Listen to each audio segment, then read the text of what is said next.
Hi friends, வாங்க ஒரு அருமையான சோள பணியாரம் செஞ்சு ட்ரை பண்ணி பார்ப்போம். ஸோ ரொம்ப டேஸ்டியாகவும் ஹெல்த்தியாகவும் இருக்குங்க. ஸோ நல்லா கிறிஸ்பியாகவும் இருக்கும், சாஃப்டாகவும் இருக்கும். பணியாரக்கல்லை நீங்கள் போட்டோடனே அப்படியே திரண்டு வந்துடும், அழகாக திரண்டு வருங்க. நீங்கள் கஷ்டப்பட்டுலாம் எடுக்க வேண்டாம். ஸோ இதுக்கு பார்த்தீங்கன்னா 1 கப் அளவுக்கு வெள்ளை சோளம் எடுத்திருக்கேன், அரை கப் அளவுக்கு பச்சரிசி எடுத்திருக்கேன், 1/4 கப் அளவுக்கு உளுந்து எடுத்திருக்கேன், 1 ஸ்பூன் அளவுக்கு வெந்தயம் சேர்த்துருக்கேன். ஸோ இது எல்லாத்தையும் நல்லா வாஷ் பண்ணிவிட்டு ஒரு 4 ஹவர்ஸ் 5 ஹவர்ஸ் நல்லா ஊற வச்சுருங்க. ஸோ குவான்டிட்டியை பொறுத்து. ஸோ நான் கொஞ்சமாக எடுத்துருக்கனால ஒரு 5 ஹவர்ஸ் நல்லா ஊற வச்சுக்கிட்டேன். ஸோ நல்லா ஊறி வந்ததுக்கப்புறம் நான் வந்து கொஞ்சமாக இருக்கிறதுனால மிக்சர் ஜாரில் ஆட் பண்ணிக்கிறேன்.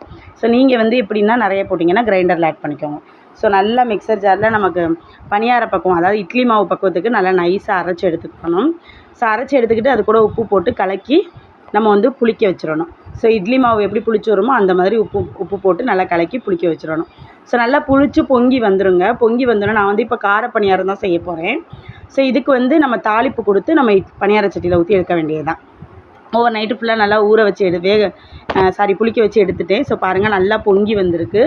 இது கூட நான் வந்து இப்போ தாளிப்பு சேர்க்க போகிறேன். இதுக்கு வந்து கடாயில் எண்ணெய் ஆட் பண்ணிக்கோங்க. நல்லெண்ணெய், கடலை எண்ணெய் எது வேணால் நீங்கள் ஆட் பண்ணிக்கலாம். நான் வந்து இன்றைக்கி நல்லெண்ணெய் ஆட் பண்ணிக்கிறேன். ஸோ நல்லெண்ணெய் ஆட் பண்ணியிருக்கேன். இது கூடவே தாளிப்பு பொருட்கள் ஆட் பண்ணுறேன். கடுகு, உளுத்தம்பருப்பு.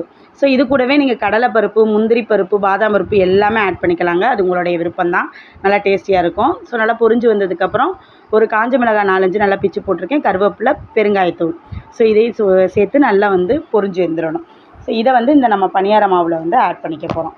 ஆட் பண்ணி நல்லா கலக்கி எடுத்துக்கிட்டு பணியார சட்டி எடுத்து வச்சுக்கோங்க. அதில் எல்லாத்துலேயுமே ஒவ்வொரு ஸ்பூன் அளவுக்கு நான் நல்லெண்ணெய் ஆட் பண்ணியிருக்கேன். நல்லெண்ணெய் ஆட் பண்ணணும். குழிக்கரண்டியால் நீங்கள் ஒவ்வொரு குழியிலையும் நீங்கள் ஊற்றிடுங்க.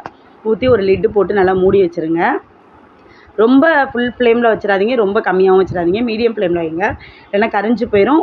இல்லைன்னா வெளியில் கரிஞ்சிரும், உள்ளே வேகாமல் மாவாக இருக்கும். ஸோ மீடியம் ஃப்ளேமில் வச்சிங்கன்னா நல்லா வெந்து வந்துருக்கும். நம்ம நார்மலாக பணியாரம் சுடுறதுக்கும் இந்த பணியாரத்துக்கும் நல்லா டேஸ்ட்டு டிஃப்ரென்ஸ் இருக்குது. பாருங்கள், ஏடு மாதிரி வருங்க. நல்லா கிறிஸ்பியாக இருக்கும். இது கூடவே நம்ம வந்து தேங்காய் சட்னி ஆட் பண்ணோம் அப்படின்னா நல்லா டேஸ்ட்டாக இருக்கும். பாருங்கள், நமக்கு வேகலை அப்படின்னா இந்த மாதிரி பக்குவத்துக்கு தான் இருக்கும். ஸோ நல்லா வெந்ததுக்கப்புறம் நல்லா அப்படி திரண்டு வந்துடும்.